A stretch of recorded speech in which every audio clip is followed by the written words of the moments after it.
Welcome to Black CNN. I'm your host, Anthony Wright. Now, before we begin, I have a quick show announcement. October 27th, I'll be opening for G.D. Fenderson at the Carroll County Arts Center in Maryland. Doors open at 7 p.m. and tickets are only $10. I want you guys to come out and support. And if you're a fan of the show, we can meet up and chat. And if you're not a fan of the show, you can kill yourself.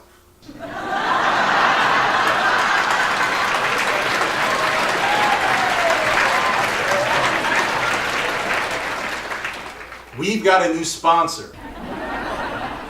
This episode is brought to you by Nationwide. It's a trusted insurance company, and it's also Chris Christie's belt size.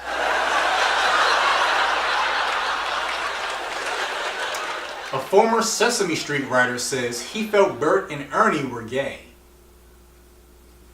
They're used to being fisted, but they were originally finger puppets. Apparently, Ernie likes Bert the same way he likes a Big Mac bun, covered in sesame seeds. Listen, they're not gay. They're just two dudes that wear turtlenecks and take bubble baths together. Bill Cosby's publicist said they persecuted Jesus, and look what happened. This was after Cosby was sentenced to 3 to 10 years by the court. The difference between these two is that people wanted to be touched by Jesus. A Virginia man was arrested for rubbing produce on his butt. What are the chances that this happened at a grocery store in Manassas, Virginia?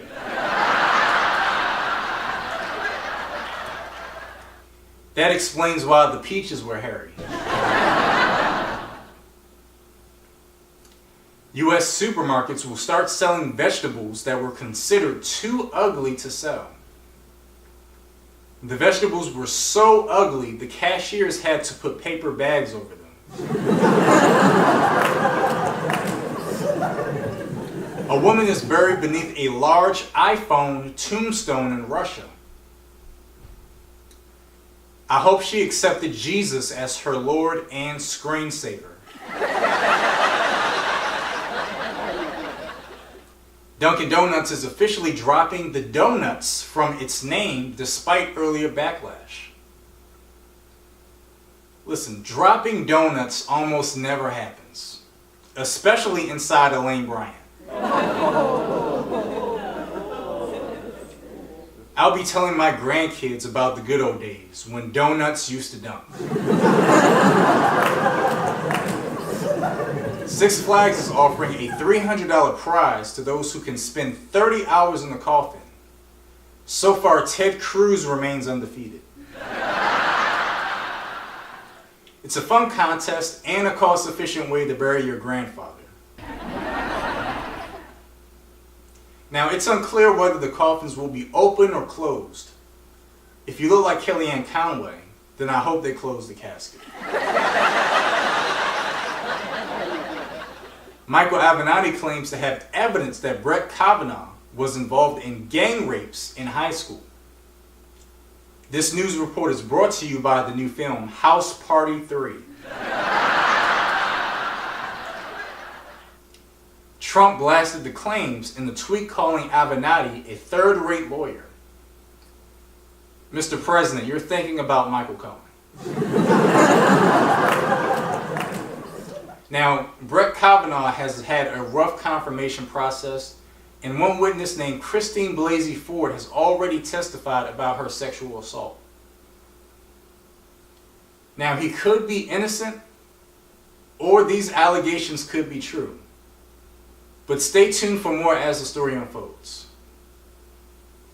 And now for our top story of the week. The UN audience laughs when Trump brags about his accomplishments. He said, in less than 2 years, my administration has accomplished more than almost any administration in the history of our country. I wish Kawhi Leonard was there to capture this moment. You know, he'd be like,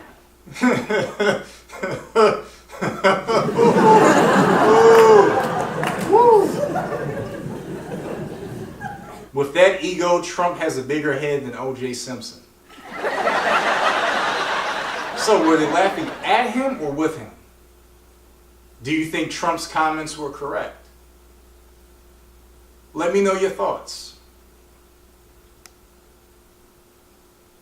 Well, guys, I want to thank you for watching. I'm Anthony Wright. Good night.